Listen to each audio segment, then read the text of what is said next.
Քննարկում ենք հարց համար 27-ը Երևանի Մխիթար Հերացու անվան պետական բժշկական համալսարան հիմնադրամի ռեկտորի ընտրության արդյունքները հաստատելու մասին հարցը։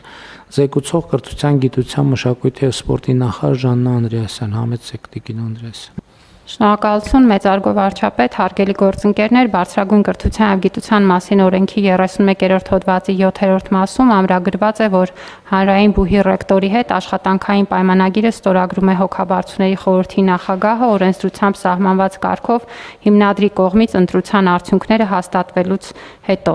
Երևանի Մխիթար Հերացու անվան պետական բժշկական համալսարան հիմնադրամի կանոնադրության համաձայն բուհի հիմնադիրը Հայաստանի Հանրապետությունն է, իդեմս Հայաստանի Հանրապետության կառավարության, եւ այս տրամաբանությամբ եւ բուհի կանոնադրության համապատասխան հայտարարված է եղել ռեկտորի թափուր պաշտոնը զբաղեցնելու համար մրցույթ, որը տեղի է ունեցել 26 թվականի հունիսի 26-ին։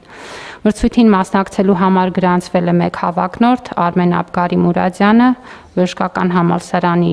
գործող ռեկտորը։ Մրցույթն ընթացել է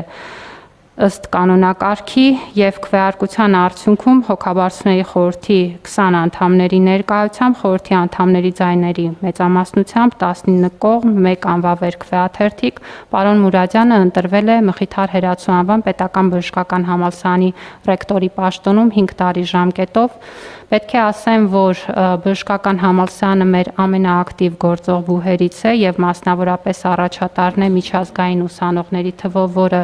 պետք է հիշեցնեմ, որ բարձրագույն կրթության ոլորտում մեր ռազմավարության կարևորագույն ուղղություններից է, ինչպես նաև բուհերի վարկանիշավորման համակարգում առաջընթացի կարևորագույն ցուցանիշ է միջազգային ուսանողների ներգրավվածության համամասնությունը եւ կարծում եմ, որ այդ իմաստով բժշկական համալսարանի փորձը նաև օրինակելի է մեր մյուս բուհերի համար։ Բուհը այս ընթացքում գրանցել է նաև բազմաթիվ այլ արդյունքներ եւ հաջողություններ, այնպես որ կարծում եմ, որ պարոն Մուրադյանը հաջողությամբ կշարունակի այս բնականon գործընթացը, իհարկե նաև բարձրագույն կրթության և գիտության նոր օրենքի եւ ակադեմիական քաղաք ծրագրի շրջանակներում խնդրում եմ հաստատել։ Շնորհակալություն։ Խնդրեմ պարոն Մուրադյանին ինչ ունեք ասելու կառավարությանը։ Մեծարգո պարոն վարչապետ, կառավարության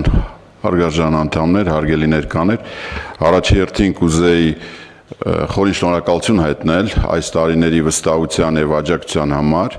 Այս տարիներին բուհը իրականացնելով կառավարության ծրագրերից բխող միջազգայնացման ծրագիրը կարողացել է հասնել միջազգային հավատարմագրման գործընթացին, որը ստացել է միջազգային համաշխարհային ֆեդերացիայի կողմից եւ արդյունքում փաստացի իր կայուն տեղն է հաստատել միջազգային կոշտ զարգացող շուկայում այս պահին գրանցելով 36 երկրներից 2060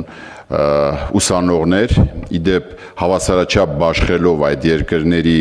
բեռը, որը որ ազատում է տնտեսական կախվածությունից, կարողացել է ֆինանսական կայունություն ապահովել առաջի երամսյակով առաջի 100 խոշոր հարկատուների ցուցակում է գրանցվել եւ վերջին 2 տարիների ընթացքում մեր երկրի դիմորդների առաջին հորիզոնականն է զբաղացնում դիմելիության եւ մրցակցային բալերի տեսանկյունից։ Այս ամենից զատ կարող եմ նաեւ ասել, որ անցյալ տարի Մադրիդում Երևանի պետական բժշկական համալսարանը ընտրվել է որպես համաշխարհային բժշկական կոնգրես անցկացնելու կազմակերպիչ, որը տեղի է ունենալու